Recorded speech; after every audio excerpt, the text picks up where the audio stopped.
Hey there, Aquarius. Well, this is for your weekly from the 21st to the 27th, and this is for within the last week of January. We have a little bit of January left. The following week to the midweek, and we'll talk about that next week's reading for the week.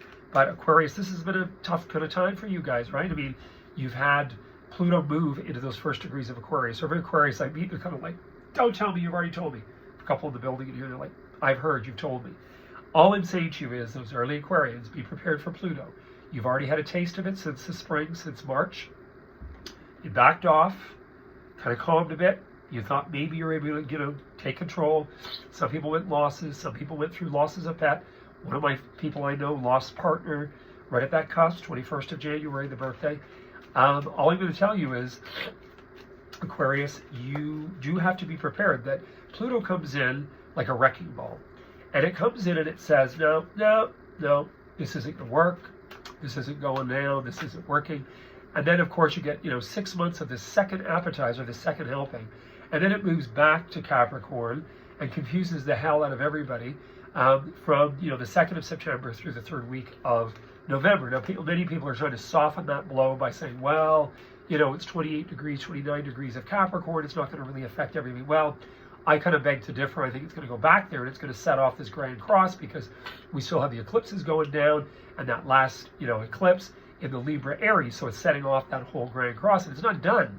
So then we're going to have the freeway of winter 2025, and then it's going to set off a whole pile of other stuff because then we're preparing for massive transition for 2026. Not that 2025 is going to be a walk in the park. But with Aquarius, you got a big role to play in the world and what's going on. Your theories, your uniqueness, your abilities to interact. I mean, all of these things, Aquarius, are part of the story. So here we go. Aquarius, first influence, the world. Well, this is not uncommon because the world influence means completion. So you're sensing, okay, been there, done that. Can't go back. Done it. The world is the end of the major arcana. Like, you've done it. Now, that doesn't mean dying. I mean, listen, in some people's case, in their experience, they do go through conclusion. They usually go through conclusion, by the way, when Pluto concludes their sun sign. But when somebody goes through conclusion around this whole Pluto transit, usually it means that they have achieved in this experience, that they've achieved all they want. This is not what this is about at all. I would say that if you keep fighting the inevitable, some people could leave your experience, by the way, because you do have a court card here in regards to past, and it is the King of Pentacles, meaning somebody of Earth origin, Taurus, Cap, Virgo.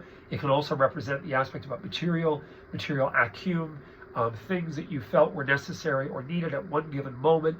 And now with the World card, you're starting recognizing, okay, on a world level, this is changing, or on a world level, I want to get out of here, or on a world level, I hate the weather, or, all these things are passing through your mind next week.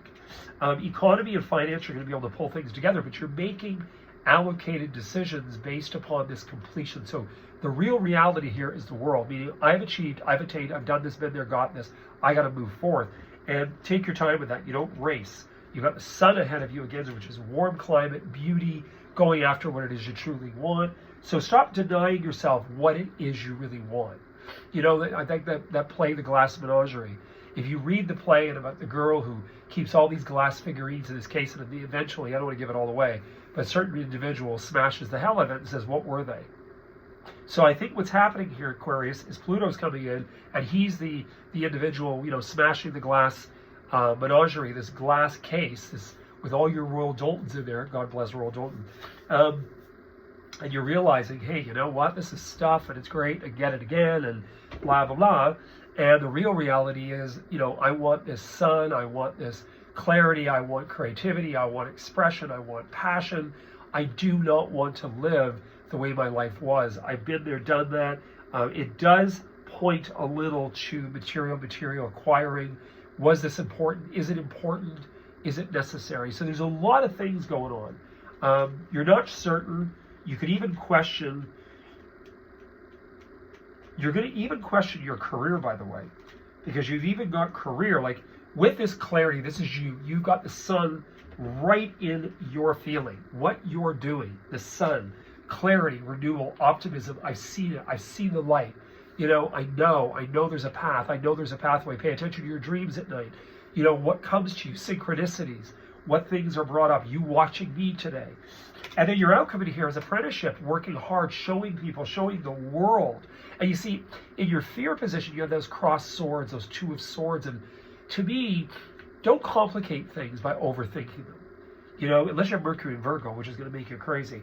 But, I would say in all honesty, you got the Eight of Wands in here too. To me, that's a very, very powerful energy about environment. I think you've got to be able to somewhat experience in order to create. You've got to be able to try to come to grips with in order to create. With the career stuff and the emotional stuff, this could very well be that it's a very young or very fresh or very new idea, because you've got in here the outcome with this apprenticeship. And then the last two cards I always pull to sort of just define where things are going is the Knight of Cups and that Three of Wands. And that's really quite interesting, because the Knight of Cups, often some people will say, oh, you're going to meet this young lover. Well, I don't know that I always believe that. It could be young girl, guy, whatever. I think, in all honesty, what it has more to do with is a youthful sort of ingenue energy, this young, he was, brought the tray of cupcakes or whatever to the Queen of Cups or Queen of Hearts or whatever. But all I can tell you is this. I would say the Knight of Cup energy with the Three of Wands means that you get damn well excited about something and damn well do it and connect to self and say, I'm going to become passionate. I need to do this. This is what I want to do. I'm sick of this life. I'm supporting this. I'm paying for this. I'm not even enjoying it. I don't even watch that Squawk Box. I'm not even doing anything, because all I'm doing is this, and this for they or for. Stop this hereforth. No more complaining about what you chose to do. No more going on about what you have done. Get it together, commit, and go forth, young woman, man. This is the story. And Pluto is probably coming in going, I'm going to cause an earthquake here. We're going to wipe all this out, because you're done. You've been there, done it. Nobody alive even has experienced this to this degree. It's been since 1777 till the end of the 18th century when this happened. Look what happened in France. I mean, come on. So all I can tell you is the sun, Leo, that is your house of relating. The sun, think about it. Relating, what you relate to, what you commit to. Passion, passion, passion, passion, passion. Can't say any more than that. We're done. Please subscribe. Please give it a thumbs up, and like, and honestly, spread the word. I just want to really get going with this, because, I've been doing this for a long time interactively. And I think it's time to meet, if I can speak, meet and reach a bigger audience. It's time. And I have Venus and Mars and Aquarius. Here you go. Best of luck. Psychic Hunter David Williamson, signing out.